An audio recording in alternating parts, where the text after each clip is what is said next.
When a ball hits the ground, it loses some of its energy on the rebound.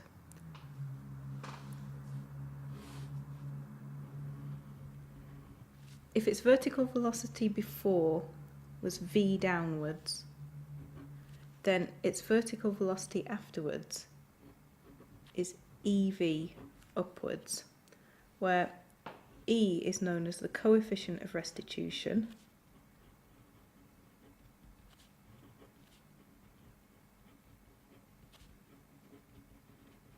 and is a number between 1 and 0.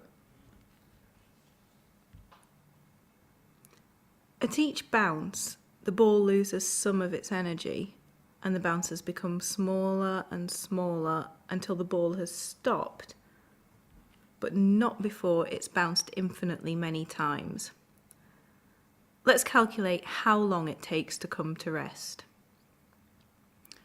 Let's imagine a starting point with the ball projected upwards at speed v and along at speed u. We split the motion into vertical and horizontal parts. Horizontally,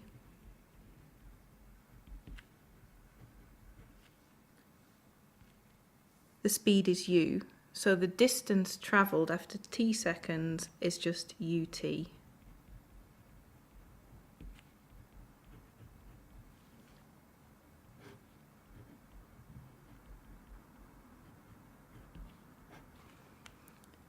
Vertically, the ball is subject to gravity, so we employ the constant acceleration equations. Let's consider the first bounce. How long does it take? The constant acceleration equation that we need is s equals ut plus a half at squared, where s, the displacement after one bounce, is 0, u, the initial velocity, is v, a, the acceleration, is minus g, and we're trying to find t. So putting the numbers in, we have 0 equals vt minus a half gt squared, and solving for t, we get the time for the first bounce is equal to 2v over g.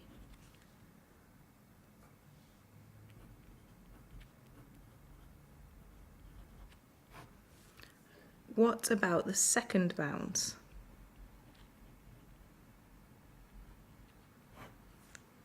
Well, the initial velocity of the second bounce is ev, but everything else remains the same.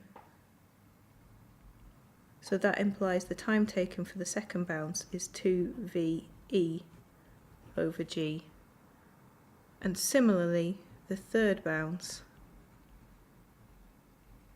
takes t is 2ve squared over g, and the fourth is t equals 2ve cubed over g, and so on.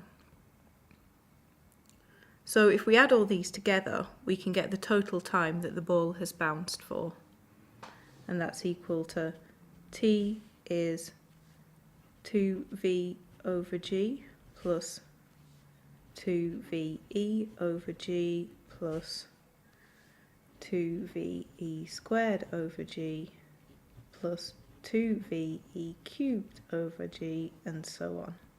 So we can take a common factor of 2v over g out, and we're left with the time is equal to 2v over g times 1 plus e squared plus e cubed, and so on to infinity.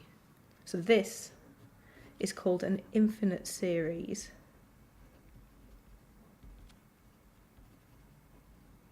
In E, and we can simplify it. You might notice that this is a geometric progression or a geometric series because it's added together.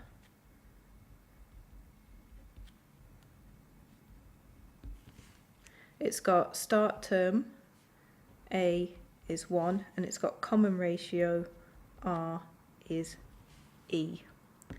And the sum to infinity of a geometric series is given by the formula A divided by 1 minus R. So in this case, it's equal to 1 over 1 minus E. So that's our sum. So that implies that the total time taken for all the bouncers, the infinite number of bouncers, is 2v over g times 1 over 1 minus E. Another way to do this is to notice something. So our geometric series, 1 plus e squared plus e cubed, and so on, is actually equal to the binomial expansion of 1 minus e to the power minus 1. So that's another way to recognise it. So we found the time taken to perform an infinite number of bounces and time taken for the ball to come to rest. Can you now work out how far your ball will have gone when it does come to rest?